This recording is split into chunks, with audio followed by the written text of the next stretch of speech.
through to that very fine third at Wilton Mill. It's going to be intense at the front as Addison Smith. He's on the HRS motor of Nigel Horner, of course, running with ST, John Stewart's team. James Kell alongside. Harry Hurst-Grover, the 2023 vice-champion, alongside Callum Gauche. Kacper Tomelewski, he's not going to be there for much longer, is he? He's going to be wanting to move forward. Yes. As is Jack Robinson, as is Andrew Dixon and Max Haller on row 4. Lewis Sumner and Jensen Pritchard. Great position for Jensen. And that's going to be the fact that his teammate, Daniel Hartley, in the Ultimate R team has just won a race. That's going to give Jensen a big boost. Yep. Riley Morgan. And then we've got Addison Smith's teammate, Charlie Very, also with ST, on row 6. Row 7 is Marcel Poppercull and Ewan House. John J. Buchan and Aidan McDonald are on row 8. Ben Horner down the order somewhat in 17th there on row 9 with Braith Murdoch.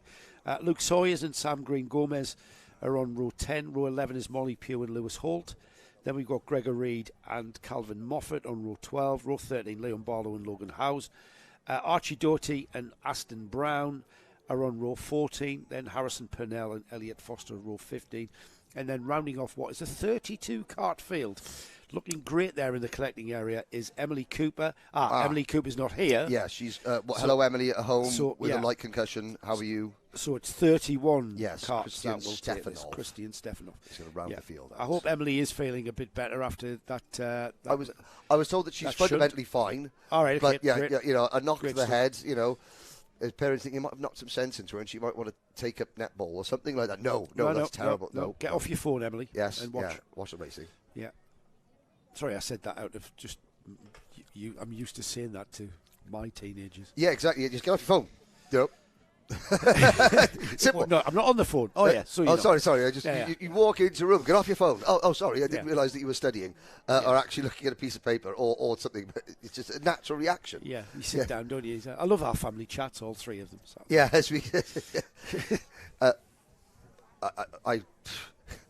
My son did once ask for a drink via text message from his bedroom. Which, as I wrung him warmly by the neck afterwards. That is funny.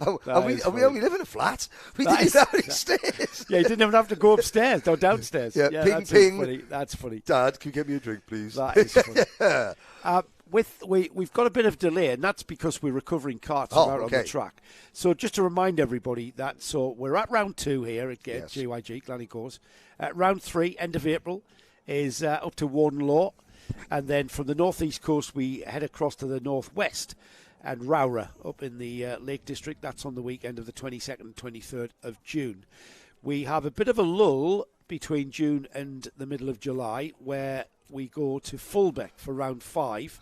Yes. 13th and 14th of July. But that gap is truncated by a very special Bambino event.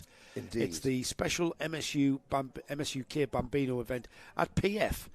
Now, PF International, as we've seen, those Bambinos are pretty much suited to everywhere. Yeah, they absolutely are. And PF will be a fantastic event. Through this fast right underneath the bridge, up onto the banking. It's going to be flat chat for about half an hour. 25 seconds. Yeah. Yeah. Wow. Do you need to? No. I can. At the end of this race, I can. Are you sure? Yes. Just the cold wind, the large amount of fluids has a certain effect on all commentators. Of a certain age. Yes. Only those in their 20s and 30s, like myself and Joe. Problem. Yeah, who's that? One cart towards the back of the field. Who is that? That has not started. Oh, dear. There's the mechanic's getting Thank you, Paul. It's cart 241. It's going to be, that's Calvin Moffat. And they're going to, that is a shame. Yeah, you might be, if you pick it up and bang it, sometimes that knocks a coil back in or Calvin Moffat, hands on heads, walking away, game over, so sadly. The drivers going out there, they've been told they've got 2 laps. Yes, they've been told, yeah. Right. Earlier on, I was down on the W grid and Dan Ashton was telling them, okay, 2 rolling laps. And that's to get the tyres, relatively warmed up. And that's very sensible, actually. Yes, it's quite a short lap here. Well, we are dealing with children. The kart championship is about children. Yes, kids' age, and it's all about safety. Safety is a priority, and giving an extra rolling lap just to get everything up to temperature. Everything up to temperature gives them a more. They're not sliding around on the cold tyres. They're not risking spinning off into turn one and being clouted by the whole field. And now Addison Smith gets the opportunity to get everybody together and gather everybody up. He's had a blast round at the front of the field. The bright yellow and blue livery of ST Racing showing something to be very proud of for ST. John Stewart, senior and junior, on the pole position going into this second round. After a win in round one, they'll want to emulate that one for sure and come away with the championship lead again.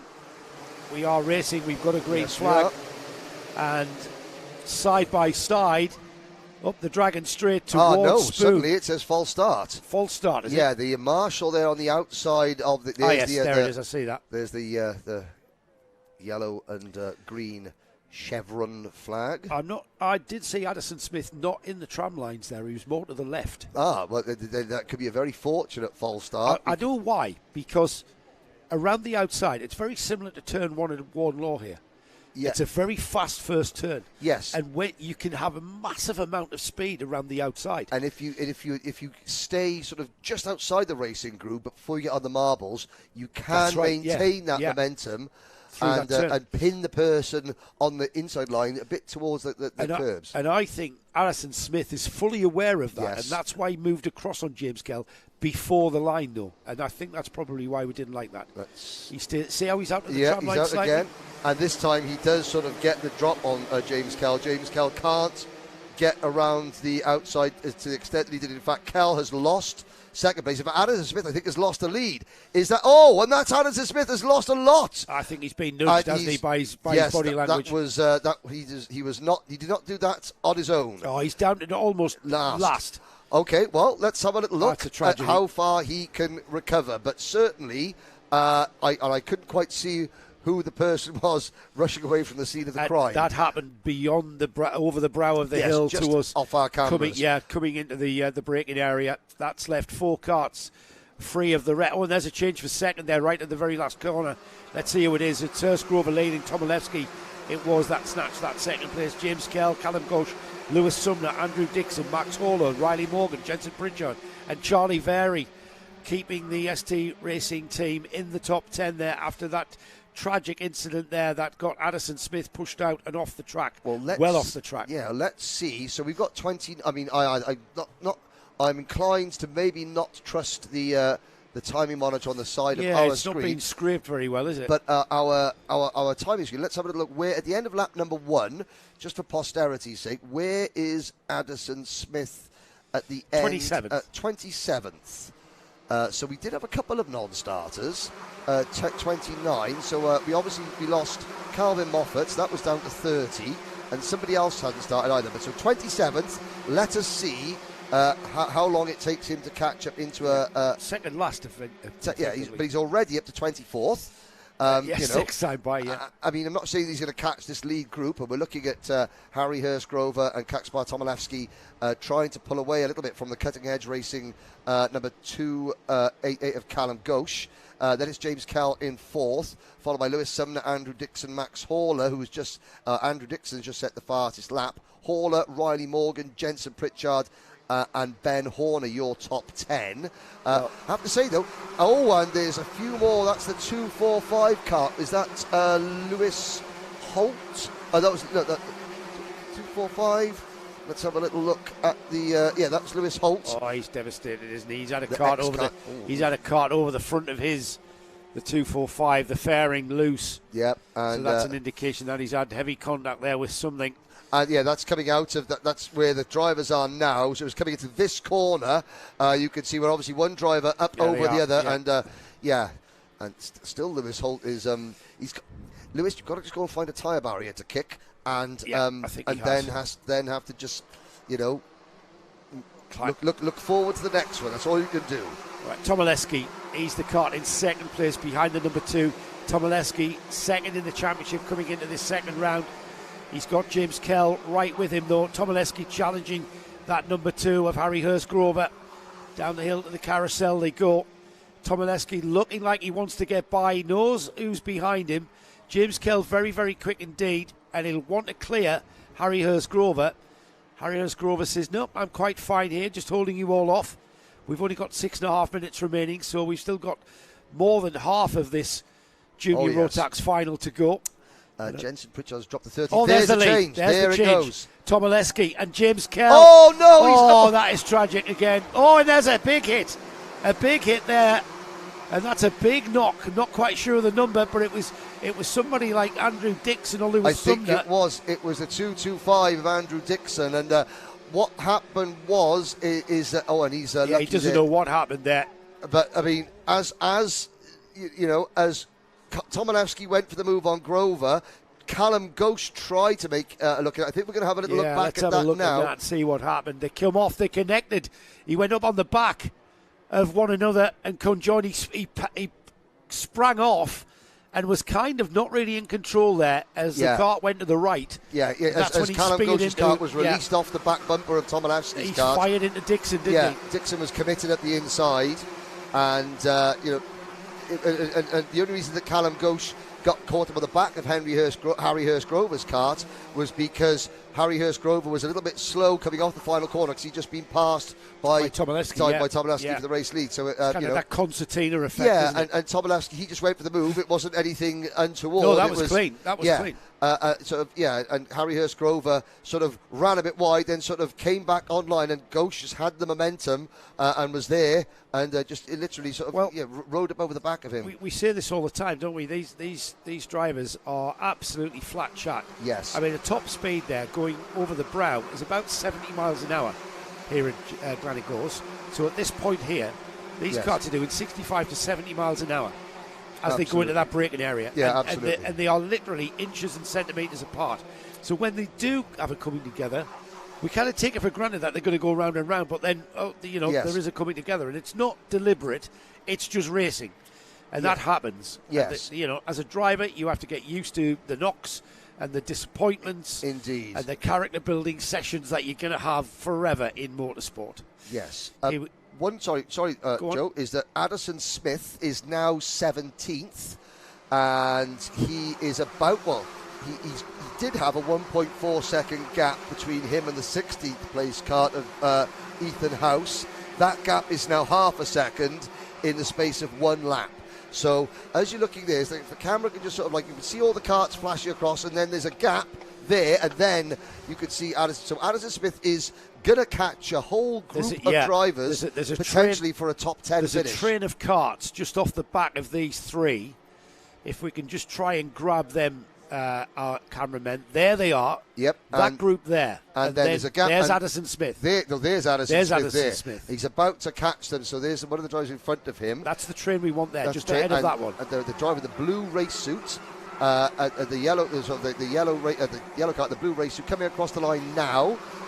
There he is, the back of this group. So he's now on the back of this group. There's the number 2.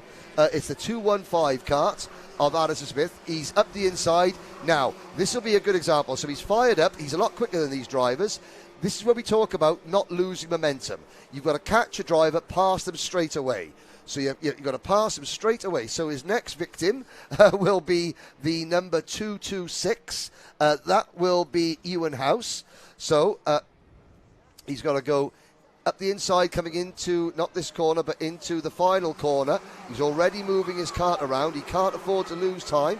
He can't make the move, so he's going to have a look into turn number 1, and now he's lost momentum, but he's going to have to go. So he's got 2 carts in front of him, and we've got 2.5 minutes left. I have to say, I thought that he'd be picking his way through the carts a little bit quicker. He goes up the hill. To be honest, Henry, that just shows the class. Yes, it does. And the quality that we have here in the car championship, because he's not moving through the field as readily as we perhaps perceived he might. That just shows the quality of the grid here. And as Addison Smith continues to make that progress, he's up to 16th place, just behind Ewan House. From 27th. From 27th. That's a recovery drive that he's trying to damage limitation regarding points haul, isn't it? So we'll He's had to follow you in house now for 2 laps. Yeah, he's now sort of caught at their pace. Yes, he's where he's at. So, Tomelewski and Cal still lead half a second, but there's a good example, and now he'll look to the inside. It's been a good recovery. I thought it might get him a top 10 finish, but I think it's sort of these last 2 laps, it sort of stalled out a little bit for Alison Smith. But he's got Jensen Pritchard ahead of him now, and he's kind of made that gesticulation of let's work together. One of those gesticulations. Normally that gesticulation comes just before the driver overtakes the driver. He said, let's work together. Yeah. Okay, but only when I'm leading. So we're getting towards the final minutes, James. So let's head back to the front of this field where Kacper Tomelewski is just holding off James Kell by about 3/10. The rest of the field come down. Well, that looks like a lot less than that looks like, you could almost throw a bogey over them there, so they're so close together. Yeah, it's not that does not look like 3/10 to me. No. So that could be James Kell coming back into this towards Lewis Sumner, checkered flag. And Lewis Sumner and Callum Ghosh running in third and fourth. We haven't mentioned Lewis Sumner much, and he's on course for a podium. That's a smart. That is a smart drive where you don't get that many mentions, but yet you end up on the podium. In a class where there have been sort of incidents and drivers going off and getting involved in stuff, just make your way through and end up picking up a big bucket full of points at the end of the weekend and a pot.